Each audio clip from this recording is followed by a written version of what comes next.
Every account has a source. The question worth asking is whether anyone has actually read it.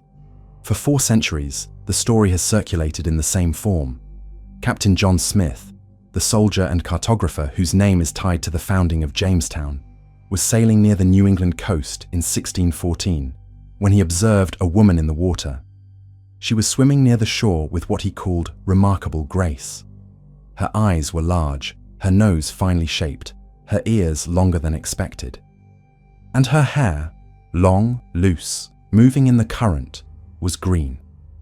Smith wrote that he had begun to feel something he described as the early effects of love, before he realized that from the waist down, the figure was not a woman at all. The quote is in dozens of books. It appears in academic papers on early modern exploration.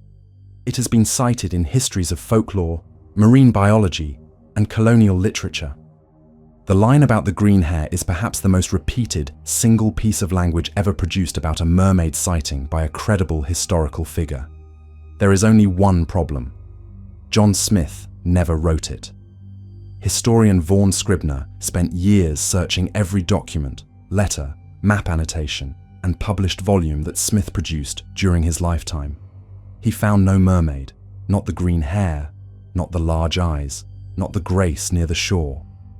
The passage that has been repeated as historical fact for 400 years does not appear in any primary source traceable to Smith himself.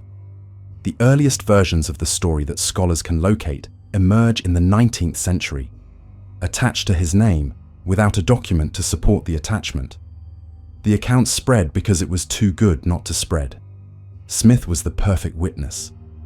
He was a man of demonstrated courage, documented precision, and extraordinary experience along the Atlantic coast. His maps were accurate enough that later cartographers confirmed their measurements. His descriptions of Native American settlements were used as operational guides by colonists who came after him.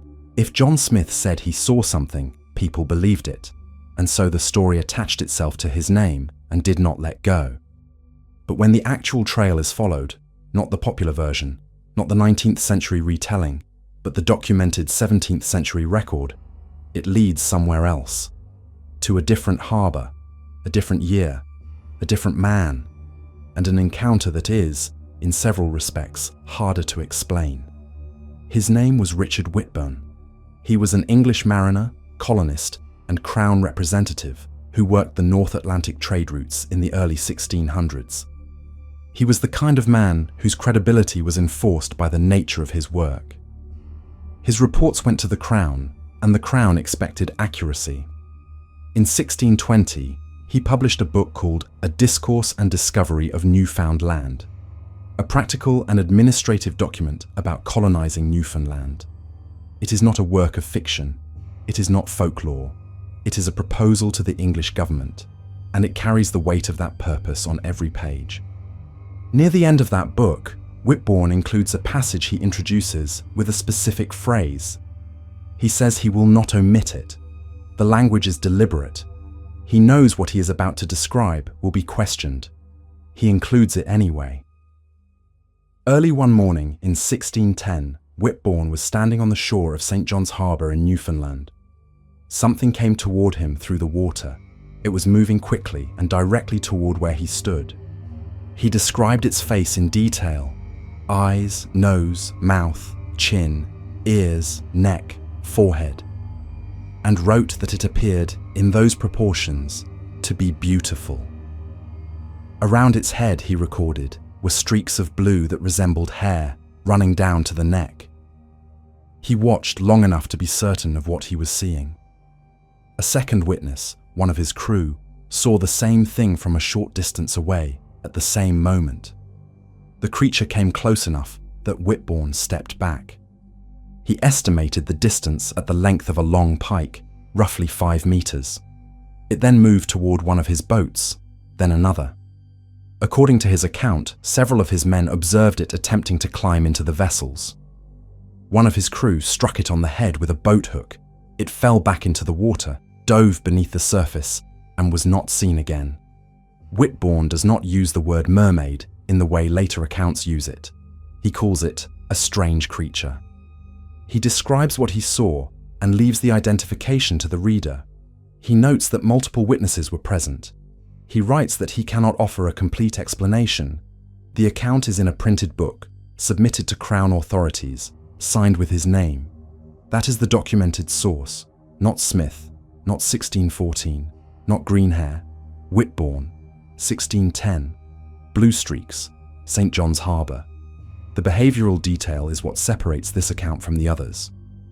Most early modern sighting reports describe something seen at a distance, a shape at the surface, a silhouette that disappeared before it could be examined.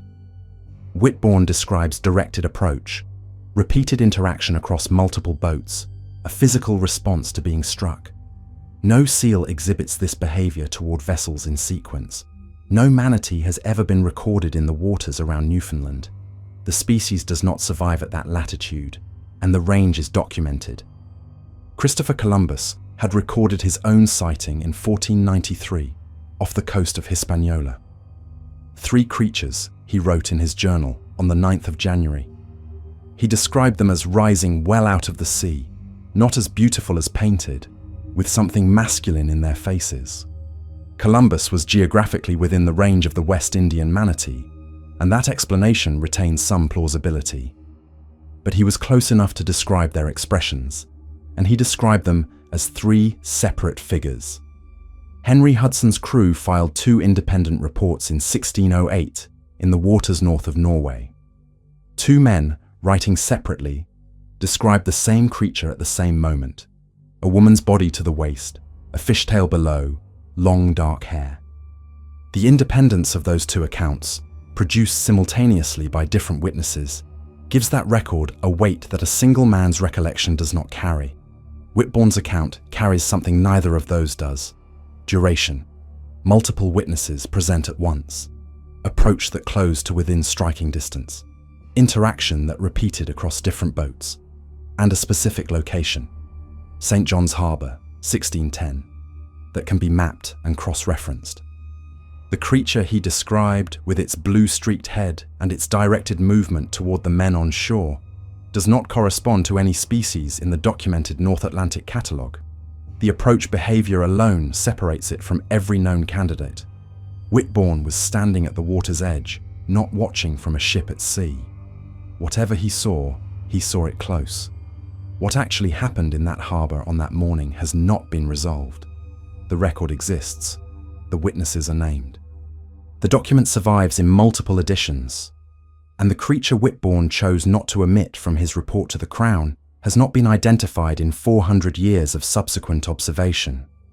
The John Smith story, the one with the green hair, the grace near the shore, the first effects of love, in all likelihood was never his. It was drawn from this record, or invented elsewhere, and tied to his name, because authority makes belief easier, and Smith's authority was unquestioned. The real account belonged to a different man. It was filed in a government document. It described a creature that did not wait to be observed from a distance. It came to the boats. Whitbourne included it because he decided the record should be complete. The detail he chose not to omit is still there, in the archive, exactly as he wrote it. A creature with blue-streaked hair at the waterline of St. John's Harbour, 1610, reaching for the side of the boat. It has not been explained.